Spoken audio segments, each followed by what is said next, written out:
रिश्ते कभी भरोसे, प्यार और साथ निभाने की वादों की नींव पर खड़े होते थे, लेकिन आज उन्हीं रिश्तों की डोर को खून से रंगा जा रहा है। जिस हाथ को थाम कर जिंदगी बिताने के सपने देखे जाते हैं, मेहंदी लगाई जाती है, उन्हीं हाथों की हथेलियों पर अब खून के निशान दिख रहे हैं। साथ निभाने का वादा करने वाला साथी अब जान लेने की साजिश रच रहा है। जिंदगी भर साथ निभाने के लिए बढ़ाया गया हाथ अब धक्का देकर मौत के मुंह में धकेल रहा है। दरअसल प्यार और भरोसे के रिश्ते में जब स्वार्थ और धोखे की दीमक लग जाती है, तो फिर अंजाम राजा रघुवंशी, केतन अग्रवाल, सौरभ राजपूत, दिलीप यादव और देवकरण पुरोहित जैसा होता है। जिनका नाम मैंने अभी लिया, ये सब वो शख्स हैं जो हमारे बीच जिंदा होते, लेकिन प्यार, विश्वास और रिश्तों की आड़ में रची गई साजिश का शिकार हो गए।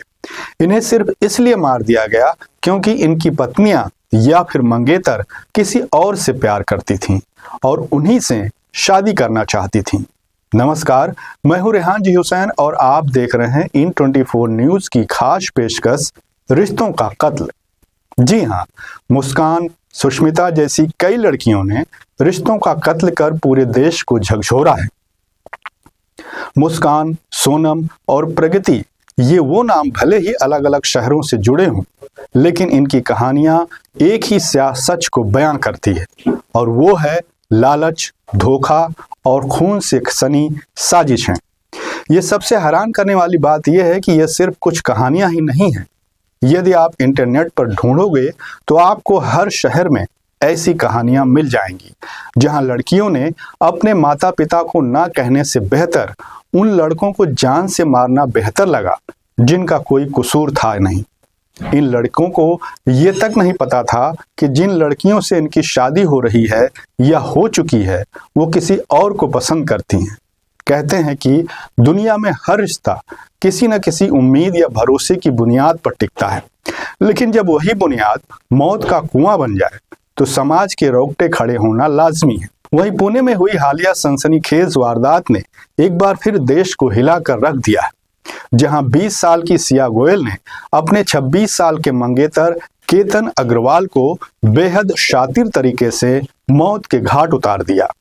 कम से कम पुलिस की थ्योरी तो यही कह रही है कि सिया केतन को ट्रैकिंग के बहाने सुनसान पहाड़ी पर ले गई और सही मौका देखकर उसे गहरी खाई में धकेल दिया। ये कोई पहली या इकलौती घटना नहीं है जो हमें हैरान कर रही है। अगर हम अतीत के पन्नों को पलटें तो ऐसे ही कई और डरावने मामले सामने आते हैं। कुछ समय पहले ऐसा ही एक मामला आया था जब राजा रघुवंशी और सोनम का नाम सुर्खियों में था, जहां हनीमून जैसी खूबसूरत शुरुआत का अंत बेहद ही खौफनाक हत्या से हुआ। इंदौर के युवा कारोबारी राजा रघुवंशी की कहानी भी प्यार और शादी के रिश्तों पर भरोसा उठा देने वाली है। राजा ने सोनम से सगाई और शादी की, हमेशा खुश रखने, सुरक्षित रखने और साथ जीने मरने के वादे किए थे। वहीं हनीमून के लिए शिलांग जाते वक्त भी राजा ने कभी नहीं सोचा होगा कि अब वो घर नहीं लौटेगा। ये उसकी जिंदगी की आखिरी ट्रिप होगी। मेघालय की खूबसूरत वादियों में बिताए गए यादगार पल अचानक मौत की दास्तान में बदल गए। मामला सिर्फ हत्या का नहीं, बल्कि भरोसे, प्रेम और वैवाहिक रिश्तों की पवित्रता पर लगे गहरे सवालों का प्रतीक बन गया। जिस रिश्ते को सुरक्षा और अपनापन देना था, उसी पर जीवन छीन लेने का आरोप लगा। राजा रघुवंशी की मौत ने लोगों को शादी जैसे पवित्र रिश्ते पर सोचने के लिए मजबूर कर दिया। वहीं मेरठ का बदनाम और नीला ड्रम वाला मामला भला कौन भूल सकता है, जब मुस्कान ने अपने प्रेमी के साथ मिलकर न केवल अपने पति सौरभ की हत्या की, बल्कि क्रूरता की सारी हदें पार करते हुए उसके शव को टुकड़ों में काट दिया। पकड़े जाने के डर से उन टुकड़ों को एक नीले प्लास्टिक के ड्रम में डालकर ऊपर से सीमेंट भर दिया ताकि कोई सबूत ना बचे और लाश हमेशा के लिए कंक्रीट का हिस्सा बन जाए। मामले की क्रूरता और शव छिपाने के तरीके ने पूरे देश को स्तब्ध कर दिया। वहीं उत्तर प्रदेश की प्रगति भी तो आपको याद होगी, जिसने शादी के महज 14 दिन बाद ही पति दिलीप यादव को रास्ते से हटाने के लिए साजिश रच डाली थी। दिल्ली की करंटबाज कातिल सुष्मिता की खौफनाक दास्तान तो और भी दिल दहला देने वाली थी। इसने अपने देवर राहुल से अवैध संबंधों के चलते पति को रास्ते से हटाने की साजिश रची। सुष्मिता ने पहले पति को नींद की गोलियां दी और जब उस पर असर नहीं हुआ तो पानी में घोलकर और नींद की गोलियां पिलाई। लेकिन जब पति का इससे भी कुछ नहीं बिगड़ा तो उसने अपने देवर राहुल के साथ मिलकर उसे बिजली के झटके दिए और करंट लगाया। नतीजा ये हुआ कि उसकी मौत हो गई। भले ही केस अलग अलग है, लेकिन हर साजिश एक दूसरे से ज्यादा खतरनाक थी। कहीं खाने में जहर था, कहीं चाकू, कहीं प्लानिंग और कहीं विश्वासघात। चाहे वो सोनम हो, सिया हो या फिर प्रगति, ये सभी लड़कियां चाहती तो शादी के लिए मना कर सकती थीं, लेकिन इन्होंने माँ बाप को ना कहने से बेहतर पति या मंगेतर को मारना आसान समझा। सिया के मामले में तो सबसे हैरानी की बात तो ये है कि उसके माता पिता ने उससे पूछकर शादी का प्रस्ताव केतन के घर भेजा था। सिया की माँ का कहना है कि सिया से उसने बार बार पूछा था कि उसे केतन पसंद है या नहीं, जिस पर सिया ने हामी भरी थी। अगर तुम्हें केतन पसंद नहीं है तो अभी बता दो। ये सवाल सिया गोयल से उसकी माँ ने एक बार नहीं बल्कि कई बार पूछा था। माँ पूजा गोयल का दावा है कि हर बार बेटी ने मुस्कुराकर एक ही जवाब दिया कि मम्मी मुझे केतन पसंद है। लेकिन पुलिस का दावा है कि दोनों के बीच लगातार संपर्क था और कथित साजिश से पहले तैयारी की गई थी। पुलिस के निष्कर्ष को यदि देखें तो इस रिश्ते का सच यही है कि सेवा को केतन नहीं बल्कि चेतन पसंद था। वहीं पुणे की वारदात के बाद अब एक बार फिर देश में ऐसी घटनाओं को लेकर चर्चा हो रही है। बहुत सारे लोग अब ये कहने लगे हैं कि आने वाले समय में यदि ऐसा ही होता रहा तो पुरुष शादी करने से भी डरेंगे, और शायद ये सच भी है।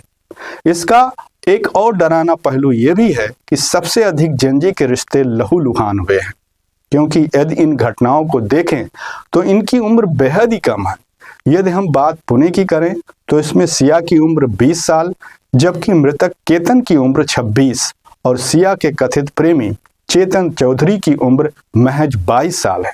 यानी कि ये तीनों जेनजी पीढ़ी के हैं। इतना ही नहीं, दर्जनों केस ऐसे हैं जिसमें आरोपी लड़की या लड़के की उम्र जेनजी वाली है।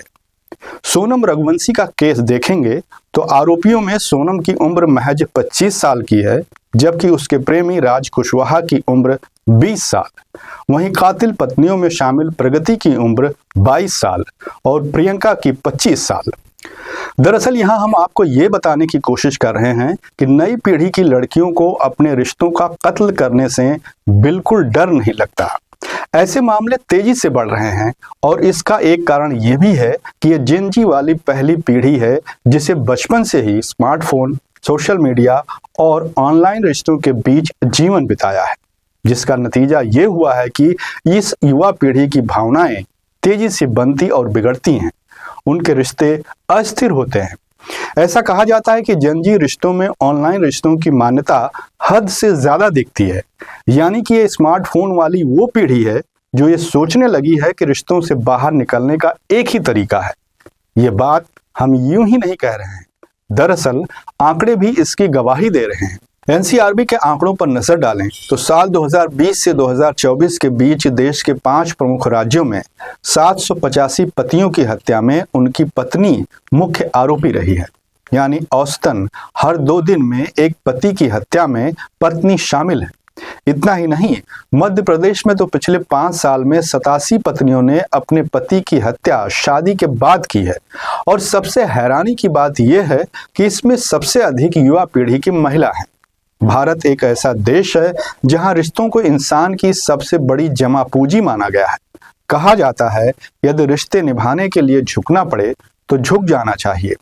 लेकिन एनसीआरबी के आंकड़ों पर नजर डालें तो देश में 13% हत्याएं रिश्तों की वजह से हो रही हैं।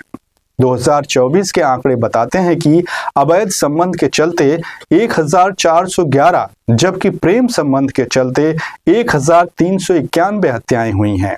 यानी जहां पहले प्रेम संबंधों में परिवार अपने बेटियों को मार देते थे, वहीं अब कुछ मामलों में बेटियां अपने माता पिता द्वारा कराई जा रही शादी का विरोध नहीं करती, बल्कि जिससे शादी हो रही है उसे ही मार देती हैं।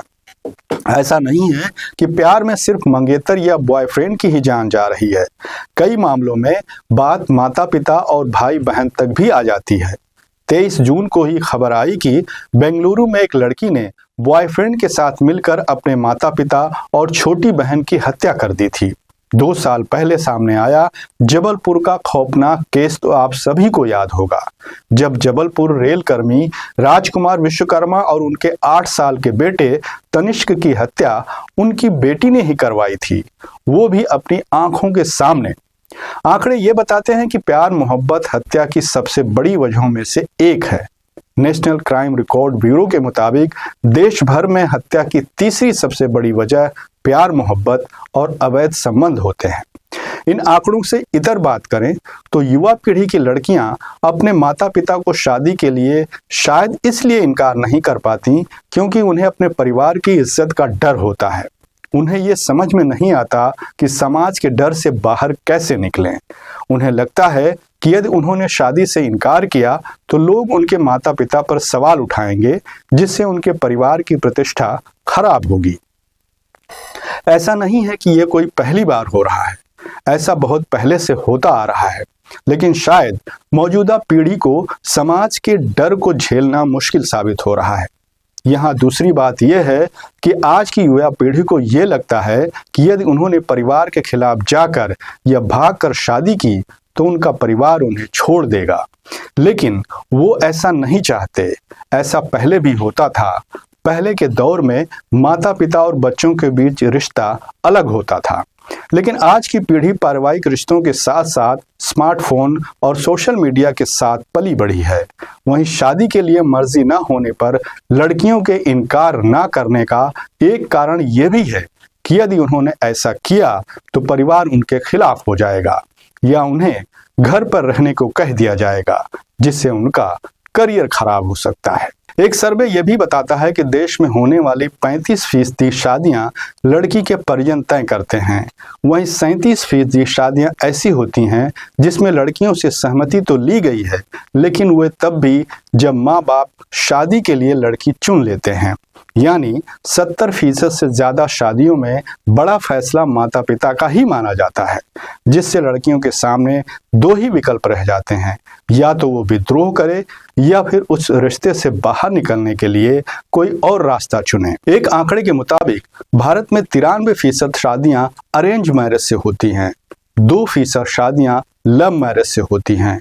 वहीं यदि कोई लड़की अपने परिवार को प्यार के बारे में बता देती है तो शादी के लिए परिवार तैयार नहीं होता। इसका एक बड़ा कारण देश की जाति व्यवस्था भी होती है, जिसमें लोग चाहते हैं कि उनके बच्चियों की शादियां दूसरे धर्म या जाति में ना हो। भारत के लिहाज से ये मुद्दा और भी संजीदा इसलिए भी है क्योंकि हमारे देश में शादी बेहद जरूरी मानी गई है। वहीं सबसे बड़ी बात यह है कि हमारे देश में जब एक बार शादी हो जाती है तो समाज ये मानता है कि वो शादी आजीवन चलनी चाहिए। वहीं इन घटनाओं को देखें तो चाहे वो सिया हो, सोनम हो या फिर प्रगति, सभी के मरने वाले पति या मंगेतर उनके प्रेमी से ज्यादा सक्षम और बेहतर थे। यानी जो लड़के अपनी जान से गए वो पढ़े लिखे, आर्थिक रूप से संपन्न भी थे। उदाहरण के तौर पर देखें तो मुस्कान का पति सौरभ मर्चेंट नेवी में था, जबकि उसका प्रेमी बेरोजगार। वहीं सोनम के मामले में भी पति राजा कारोबारी था, जबकि उसका प्रेमी राज बेरोजगार। सिया के मामले को देखें तो केतन एक रियल एस्टेट कंपनी का डायरेक्टर था, जबकि चेतन एक दुकान चलाता है। इसके अलावा अंजलि, प्रगति और स्वाति, इनके मामले में भी कहानी कुछ ऐसी ही है। यानी कुल मिलाकर इन सभी मामलों में लड़कियों की प्राथमिकता उस रिश्ते से बाहर निकलने की थी जिसके लिए उन्होंने अपराध का रास्ता चुना, और इसे ही हमारे समाज और सरकारों को समझने की जरूरत है। इन कहानियों ने यह भी साबित किया है कि जब नफरत दिल में घर कर जाती है तो रिश्ते, कानून और इंसानियत सब ताक पर रख दिए जाते हैं। आज जरूरत है रिश्तों को समझने, परखने और संवारने की, ताकि कोई मालती, मुस्कान, प्रगति, सुष्मिता, स्वाति, सोनम और सिया ना बने। फिलहाल इस पेशकश में इतना ही। बाकी की ताज़ा तरीन खबरों के लिए बने रहिए इन 24 न्यूज़ के साथ। मुझे दीजिए इजाज़त। नमस्कार।